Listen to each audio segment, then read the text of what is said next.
പുതിയൊരു വീഡിയോ എപ്പിസോഡിലേക്ക് എല്ലാ മാന്യ പ്രേക്ഷകർക്കും സ്വാഗതം. ഇനി ഞാൻ നിങ്ങളുമായി പങ്കുവെക്കുന്ന ഡെയിലി അപ്ഡേറ്റ്സിലെ ആദ്യത്തെ അപ്ഡേറ്റ് മുൻ NXT ചാമ്പ്യനും മുൻ AEW വേൾഡ് ഹെവി വെയ്റ്റ് ചാമ്പ്യനും ആയ സമവ ജോ അദ്ദേഹത്തിൻ്റെ റിട്ടയർമെൻറ്റ് സൂചനകൾ ഇപ്പോൾ പങ്കുവച്ചിരിക്കുന്നു.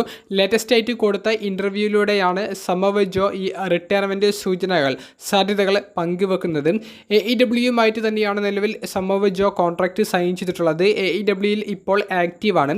എന്നാൽ AEWയുമായി നിലവിൽ കോൺട്രാക്റ്റ് സൈൻ ചെയ്തിട്ടുള്ളത് അവസാനിക്കാൻ പോകുന്ന ആ ഒരു സമയത്ത് അദ്ദേഹത്തിൻ്റെ ഭാഗത്തു നിന്നുള്ള ഒരു റിട്ടയർമെൻറ്റിൻ്റെ പ്രഖ്യാപനം നിങ്ങൾക്ക് കേൾക്കാൻ സാധിച്ചേക്കാം എന്നുള്ള ഒരു അപ്ഡേറ്റാണ് ഇൻ്റർവ്യൂവിൽ സമവ ജോ വെളിപ്പെടുത്തുന്നത്. സമവ ജോ പങ്കുവെക്കുന്ന മറ്റൊരു അഭിപ്രായം, പുതിയ താരങ്ങൾ വരാൻ വേണ്ടി ഞങ്ങൾ മാറിക്കൊടുക്കണം, അതുകൊണ്ട് തന്നെ ഇനി കടിച്ചു തൂങ്ങി നിൽക്കേണ്ട ആവശ്യമില്ല, റെസ്ലിംഗ് ഇൻഡസ്ട്രിയിൽ നേടേണ്ടതൊക്കെ തനിക്ക് നേടിയെടുക്കാൻ സാധിച്ചിട്ടുണ്ട് എന്നും സമവ ജോ പറയുന്നുണ്ട്.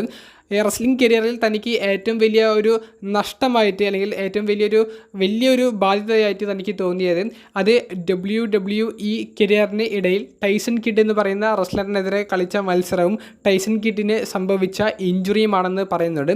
സമവ ജോയുടെ മസിൽ ബസ്റ്റർ എന്ന് പറയുന്ന മൂവ് അദ്ദേഹം ടൈസൺ കിഡിന് എതിരെ ഉപയോഗിക്കുകയും ടൈസൺ കിഡിന് വലിയ ഇഞ്ചുറി നേരിടുകയും ചെയ്തു. പിന്നീട് ടൈസൺ കിഡിന് റിങ്ങിലേക്ക് കയറാൻ സാധിച്ചിട്ടില്ല. ടൈസൺ കിഡ് പിന്നീട് WWEയുടെ വുമൻസ് ഡിവിഷൻ്റെ ബാക്ക് സ്റ്റേജ് പ്രൊഡ്യൂസർ ആയിട്ടാണ് മത്സരങ്ങളൊക്കെ എങ്ങനെ നടക്കണമെന്നുള്ളത് മുൻകൂട്ടി തീരുമാനിക്കുന്ന ഒരു വ്യക്തിയായിട്ട് മാത്രം ഒതുങ്ങിപ്പോകുന്നതാണ് നമുക്ക് കാണാൻ സാധിച്ചത്. മുൻ WWE ടാഗ് ടീം ചാമ്പ്യനും നട്ടാലിയ എന്ന റെസ്ലറുടെ ഹസ്ബൻഡുമാണ് ടൈസൺ കിഡ്.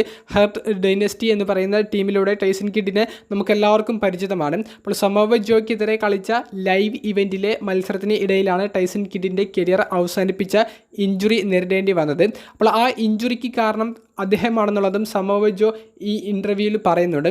അപ്പോൾ ഇനി ഇത്തരത്തിലുള്ള മൊമെൻറ്റുകൾ വരാതിരിക്കാൻ വേണ്ടി തൻ്റെ ആ ഒരു മൂവ് മാക്സിമം ഉപയോഗിക്കാതിരിക്കാനുള്ള ശ്രമങ്ങൾ നടത്താറുണ്ട്. തൻ്റെ മൂവ് വളരെ ഡേഞ്ചറാണെന്ന് തനിക്ക് അറിയാമെന്നുള്ളതും സമവ ജോ ഇൻ്റർവ്യൂവിൽ പറയുകയുണ്ടായി.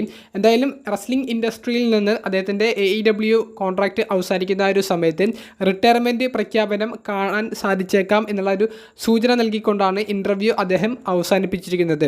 സമവ ജോയെ സംബന്ധിച്ച് നിങ്ങൾക്ക് എന്തെങ്കിലുമൊക്കെ അഭിപ്രായങ്ങൾ പറയാനുണ്ടെങ്കിൽ അത് കമൻറ്റ് ബോക്സിൽ നിന്ന് രേഖപ്പെടുത്തുക.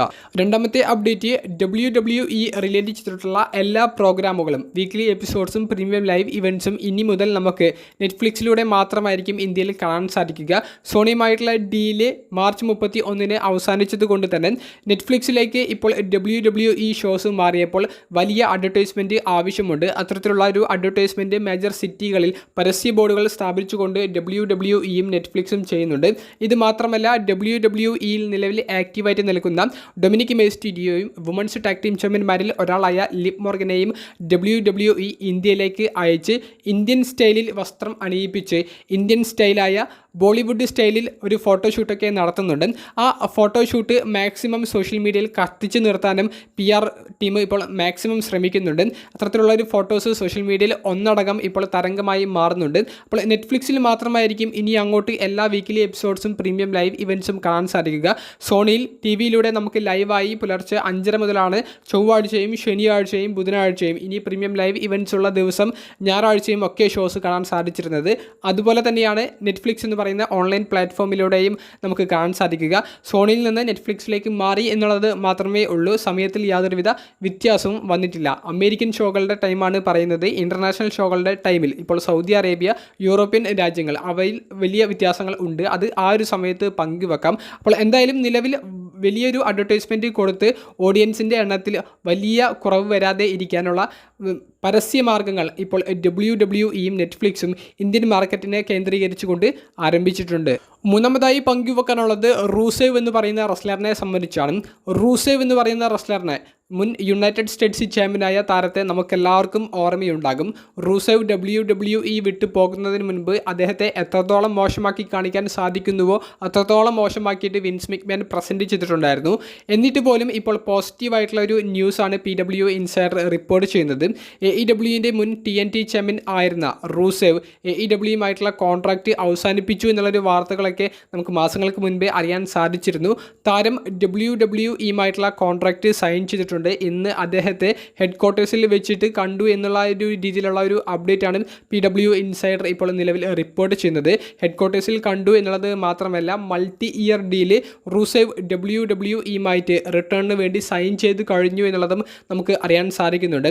റൂസേവിൻ്റെ ഇൻ റിംഗ് മാനേജറും അദ്ദേഹത്തിൻ്റെ റിയൽ ലൈഫിലെ ഭാര്യയുമായ ലാന, ആ താരത്തിൻ്റെ തിരിച്ചുവരവ് ഉണ്ടായിരിക്കുമോ എന്നുള്ളതും ആരാധകർ ചോദിക്കുകയുണ്ടായി. എന്നാൽ ലാന നിലവിലൊരു കോൺട്രാക്റ്റ് സൈൻ ചെയ്തിട്ടില്ല എന്നുള്ളതും ഇപ്പോൾ PW ഇൻസൈഡർ റിപ്പോർട്ട് ചെയ്യുന്നുണ്ട്. എന്തായാലും ലാനയുടെ ഒരു തിരിച്ചുവരവിൻ്റെ ഒരു സാധ്യതയും റൂസേവിൻ്റെ തിരിച്ചുവരവിന് പിറകിലൂടെ ഉണ്ടായിരിക്കുമെന്നുള്ളതിൻ്റെ ഒരു റൂമറും നമുക്ക് കേൾക്കാൻ സാധിക്കുന്നുണ്ട്. റൂസേവിൻ്റെ ഈ ഒരു കോൺട്രാക്റ്റ് സൈൻ ചെയ്തു എന്നുള്ളൊരു വാർത്ത വന്ന ഉടനെ തന്നെ റൂസേവ് വേഴ്സസ് ഗിന്ദർ തമ്മിലുള്ള മത്സരത്തിൻ്റെ മാച്ച് കാർഡിൻ്റെ ഒരു ഫോട്ടോസ് ആരാധകർ ഇങ്ങനെ അവരുടെ ഒരു ഡ്രീം ഫാൻറ്റസി ബുക്കിംഗ് ആയിട്ട് പുറത്തേക്ക് വിട്ടു തുടങ്ങിയിട്ടുണ്ട്. റൂസേവ് വേഴ്സസ് ഗിന്ദർ തമ്മിലുള്ള മത്സരത്തിന് സാധ്യതകൾ ഉണ്ട്. പക്ഷേ റൂസേവിൻ്റെ റിട്ടേൺ ഏത് ബ്രാൻഡിലേക്കാണ്, അദ്ദേഹത്തിൻ്റെ ക്യാരക്ടർ എങ്ങനെയാണ് എന്നൊക്കെ കണ്ടിട്ട് മാത്രമേ നമുക്കത് പറയാൻ സാധിക്കുകയുള്ളൂ. റൂസേവ് തിരികെ വന്നാൽ പഴയ രീതിയിലുള്ള, അതായത് റൂസേവിൻ്റെ ആദ്യ സമയത്ത് കിട്ടിയിരുന്ന അതേ ഒരു പുഷ്, ജോൺസണെതിരെയൊക്കെ കളിച്ചിരുന്ന അതേ ഒരു പുഷ് കിട്ടുമെന്ന് നിങ്ങൾ തോന്നുന്നുണ്ടോ? അതോ അദ്ദേഹത്തെ വിൻസ് പ്രസൻറ്റ് ചെയ്ത രീതിയിലായിരിക്കുമോ ട്രിപ്പിൾ എച്ച് പ്രസൻറ്റ് ചെയ്യാൻ പോകുന്നത്? നിങ്ങളുടെ അഭിപ്രായങ്ങൾ കമൻറ്റ് ബോക്സിലൊന്ന് രേഖപ്പെടുത്തുക. ഏറ്റവും അവസാനമായി പങ്കുവെക്കാനുള്ളത് വൈറ്റ് 6 എന്ന് പറയുന്ന ഫാക്ഷനെ സംബന്ധിച്ചാണ്. വൈറ്റ് 6 എവിടെയാണ്, അവർക്ക് എന്താണ് പറ്റിയത്, അവർക്ക് കൃത്യമായിട്ടുള്ള സ്റ്റോറി ലൈനുകൾ കൊടുക്കാതിരിക്കാനുള്ള കാരണങ്ങൾ എന്തൊക്കെയാണ് എന്ന് നിരന്തരമായിട്ട് കമൻറ്റ് ബോക്സിൽ ചോദിക്കുന്ന കൂട്ടുകാരുണ്ട്. ഇപ്പോഴാണ് നമുക്കതിന് കൃത്യമായിട്ടുള്ള ഒരു ഉത്തരം നൽകാൻ സാധിക്കുന്ന ഒരു അപ്ഡേറ്റ് ലഭിച്ചത്.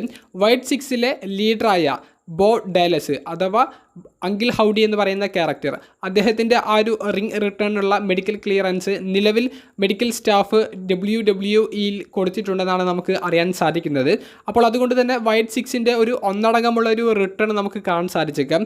അങ്കിൾ ഹൗഡി എന്ന് പറയുന്ന ക്യാരക്ടറിനെ കേന്ദ്രീകരിച്ചു കൊണ്ടാണ് ഈ സ്റ്റോറി പോകുന്നത്. അപ്പോൾ അങ്കിൾ ഹൗഡി ആ ഒരു ക്യാരക്ടർ ചെയ്യുന്ന ബോ ഡേലസിന് ഇഞ്ചുറി പറ്റിയാൽ ഈ ഗ്രൂപ്പിനെ തന്നെ ഒന്നടങ്കം സ്റ്റോറി ലൈനിൽ നിന്ന് മാറ്റി നിർത്തേണ്ടതുണ്ട്. അതാണ് ഇവിടെ സംഭവിച്ചത്. അവർ നിലവിൽ ബ്ലൂ ബ്രാൻഡ് എന്ന് അറിയപ്പെടുന്ന സ്മാക്ഡൗൺ ബ്രാൻഡിലാണ് ഉള്ളത്. വൈറ്റ് 6 ഇനി തിരികെ വരുമ്പോൾ അവർക്ക് ആ വന്ന സമയത്തുള്ള അതേ ഒരു അറ്റൻഷൻ കിട്ടണമെന്നുണ്ടെങ്കിൽ അലക്സാ ബ്ലിസിനെയും കൂടി ഈ ഒരു കൂട്ടത്തിലേക്ക് ആഡ് ചെയ്യേണ്ടി വരും. അലക്സാ ബ്ലിസിൻ്റെ മത്സരങ്ങൾക്കിടയിലും സെഗ്മെൻറ്റുകൾക്കിടയിലും വൈറ്റ് 6ൻ്റെ QR കോഡും ആ ഗ്ലിച്ചുകളുമൊക്കെ കാണിച്ച് അലക്സാ ബ്ലിസും വൈറ്റ് 6ഉം ഒരുമിക്കാൻ പോകുന്നതിൻ്റെ സൂചനകളൊക്കെ അവർ നൽകിയിട്ടുണ്ടായിരുന്നു. റസൽമേനിയ 41 അലക്സാ ബ്ലിസിനെയും വൈറ്റ് 6നെയും ഉൾപ്പെടുത്തിക്കൊണ്ടുള്ള വലിയ പദ്ധതികൾ ഉണ്ട് എന്നുള്ളൊരു വാർത്തകളും ഒരു റൂമറുകളും ഒക്കെ പുറത്തേക്ക് വന്നിട്ടുണ്ടായിരുന്നു. ഇനിയൊരു മെയിൻ സ്ട്രീം അറ്റൻഷൻ അവർക്ക് കിട്ടണമെന്നുണ്ടെങ്കിൽ അലക്സാ ബ്ലിസിനെ ഒന്നെങ്കിൽ വൈറ്റ് 6ൻ്റെ ഒപ്പമുള്ള ഒരു മെമ്പറായിട്ടോ അല്ലെങ്കിൽ ലീഡറായിട്ടോ അവർ പ്രസൻറ്റ് ചെയ്യണം. വൈറ്റ് 6ൻ്റെ സെഗ്മെൻറ്റുകൾ എന്തായാലും വളരെ വ്യത്യസ്തമായിരിക്കും, സിനിമാറ്റിക് സ്റ്റൈലുള്ളതായിരിക്കും. അതുകൊണ്ട് തന്നെ നല്ലൊരു വ്യൂവർഷിപ്പ് സോഷ്യൽ മീഡിയയിലാണെങ്കിലും അതുപോലെ തന്നെ നെറ്റ്ഫ്ലിക്സിലാണെങ്കിലും ഒന്നടങ്കം അവർക്ക് കിട്ടുമെന്നുള്ളതിൽ യാതൊരുവിധ സംശയവുമില്ല. വൈറ്റ് 6 നേരിടുന്ന മറ്റൊരു വലിയൊരു പ്രശ്നം, വൈറ്റ് 6ൽ കുറേയധികം റെസ്ലേഴ്സ് ഉണ്ട്. അപ്പോൾ അവർക്ക് എതിരെ സ്റ്റോറി ചെയ്യുന്ന ടീമിലും അത്തരത്തിൽ റെസ്ലേഴ്സിൻ്റെ എണ്ണം ആവശ്യമുണ്ട്. ആ ഒരു ഫാക്ഷനെതിരെ മാത്രമേ വൈറ്റ് 6ന് സ്റ്റോറി ചെയ്യാൻ സാധിക്കുകയുള്ളൂ. അതായത് ഇപ്പോൾ ചാഡ് ഗേബിളിൻ്റെ എതിരെയുള്ള ഒരു സ്റ്റോറി, അത് ചാഡ് ഗേബിളിൻ്റെ അമേരിക്കൻ മെയ്ഡ് ഫാക്ഷനെതിരെയുള്ള ഒരു സ്റ്റോറി ആയിരുന്നു. അതുപോലെ തന്നെ കെറൻ ക്രോസിൻ്റെ ഫൈനൽ ടെസ്റ്റ്മെൻറ്റ് ഫാക്ഷനെതിരെയുള്ള സ്റ്റോറി, അതും ഒരു ഫാക്ഷനെതിരെയുള്ള ഒരു സ്റ്റോറി ആയിരുന്നു. അപ്പോൾ ഇൻഡിവിജ്വൽ ആയിട്ടുള്ള റെസ്ലേഴ്സിന് എതിരെ വൈറ്റ് 6നോ അങ്കിൾ ഹൗഡിക്കോ ഈ ക്യാരക്ടർ വെച്ചിട്ട് സ്റ്റോറി ചെയ്യാൻ സാധിക്കില്ല. അപ്പോൾ നല്ല ശക്തരായിട്ടുള്ള ഒരു ഗ്രൂപ്പ് ഉണ്ടെങ്കിൽ മാത്രമേ വൈറ്റ് 6ൻ്റെ സ്റ്റോറി അവർക്ക് ഏത് ബ്രാൻഡിലോ അവർക്ക് പ്രസൻറ്റ് ചെയ്യാൻ സാധിക്കുകയുള്ളൂ. അപ്പോൾ അത്തരത്തിലുള്ള ഒരു ഡ്രോബാക്ക് ഈ ഒരു ഫാക്ഷൻ നേരിടുന്നുണ്ട്. കൂടാതെ വൈറ്റ് 6 നിലവിൽ ഫേസ് റെസ്ലേഴ്സാണ്. അതായത് ഇത്രയും കൂടുതൽ ആളുകളുള്ള ഒരു ഫാക്ഷൻ ഫേസ് ആയിട്ട് നിൽക്കുമ്പോൾ, ഒരു നായകൻ ടൈപ്പായിട്ട് നിൽക്കുമ്പോൾ അവരുടെ എതിരാളിയായിട്ട് വരുന്നവർ അത്രയും വലിയൊരു വില്ലന്മാരാകണം. അവിടെ മാത്രമാണ് ആ ഒരു സ്റ്റോറിക്ക് കാണികളുമായിട്ടുള്ള ഒരു കണക്ഷൻ കിട്ടുകയുള്ളൂ. ബ്രേ വൈറ്റിനോട് ഇഷ്ടമുള്ള ആരാധകരാണ് ഇപ്പോഴും വൈറ്റ് 6നെ പിന്തുണക്കുന്നതും അവരുടെ അപ്ഡേറ്റ് അറിയാൻ വേണ്ടി കാത്തിരിക്കുന്നതും.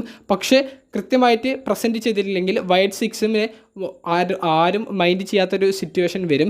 ഇനിയുള്ള ഒരു തിരിച്ചുവരവ് അതിഗംഭീരമാക്കി പ്രസൻറ്റ് ചെയ്തില്ലെങ്കിൽ ഒരു ജോബർ കണക്കിനുള്ള ഒരു ടീമായിട്ട് വൈറ്റ് 6 മാറാനും അധികം സമയം വേണ്ടി വരില്ല.